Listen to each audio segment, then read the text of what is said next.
In a historic and emotional moment for Maharashtra, a group of Naxal insurgents laid down their arms before Chief Minister Devendra Fadnavis at the Gadchiroli police headquarters, marking a new chapter in the state's decades-long fight against left-wing extremism. The event, held under tight security and emotional intensity, witnessed dozens of Naxal cadres, some active for years in the dense forests of Gadchiroli, stepping forward, renouncing violence, and pledging allegiance to peace and democracy. The surrender was a result of months of coordinated efforts between Maharashtra Police, anti-Naxal task forces, and state intelligence units, all working toward encouraging dialogue, trust, and rehabilitation. As Chief Minister Devendra Fadnavis addressed the gathering, his tone reflected both firmness and compassion. He said, "Today marks a victory not just for the government or the police, but for peace and the people of Maharashtra.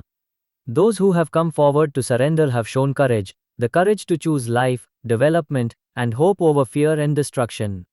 His statement was met with applause from police officials, security personnel, and local representatives gathered at the venue.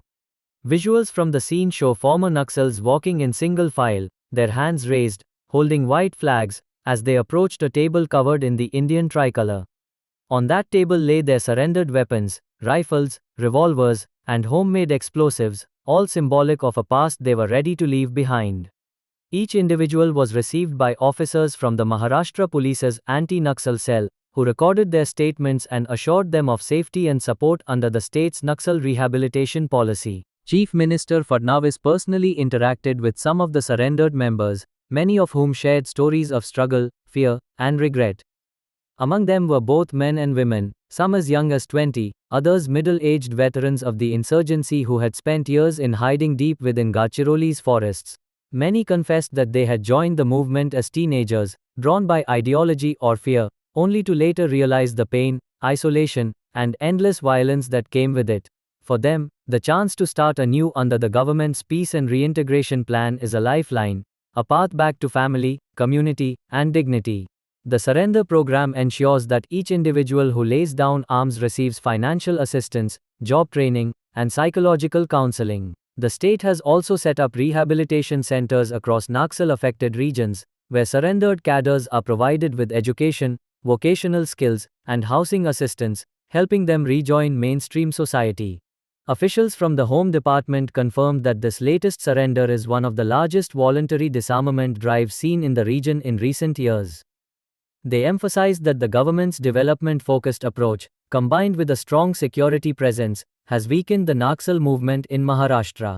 Chief Minister Fadnavis also took the opportunity to highlight the progress made in infrastructure, education, and welfare schemes in tribal and remote areas. He stated that true peace can only be achieved through development and trust building, not just through force.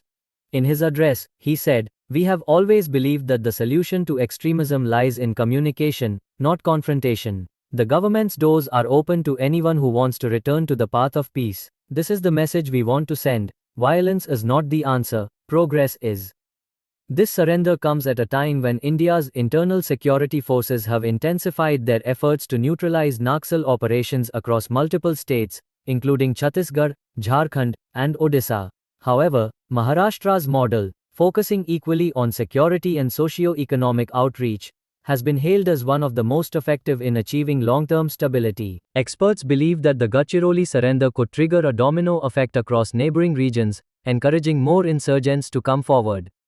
Security analysts have credited the sustained coordination between the police, paramilitary forces, and local tribal leaders for this successful peace initiative.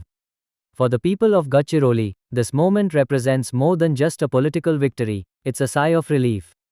Residents have long lived under the shadow of fear, often caught between armed extremists and security operations. With more Naxals surrendering, villages are beginning to experience normalcy again, schools reopening, markets functioning, and road construction projects resuming without threat. Local community leaders have welcomed the government's move, saying that the focus on rehabilitation instead of retribution is the key to building trust. They also stressed the need for continued dialogue and employment generation in these areas to prevent youth from being lured into extremist ideologies again. The state government has announced that surrendered Naxals will be integrated into skill development programs and provided assistance to find sustainable livelihoods. Some may also be recruited into community policing and social development initiatives, using their local knowledge to strengthen grassroots governance.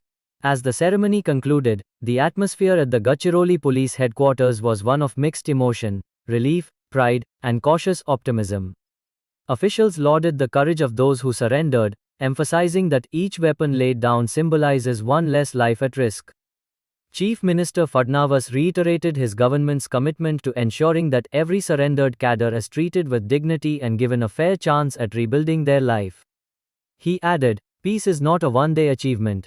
It's a process, and today, we have taken another step forward."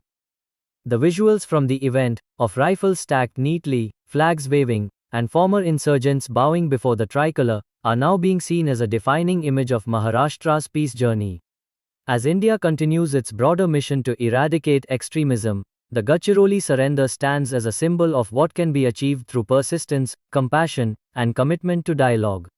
For Maharashtra, and for the families torn apart by years of conflict, this day will be remembered as a turning point, a day when guns were replaced with hope, and fear gave way to freedom.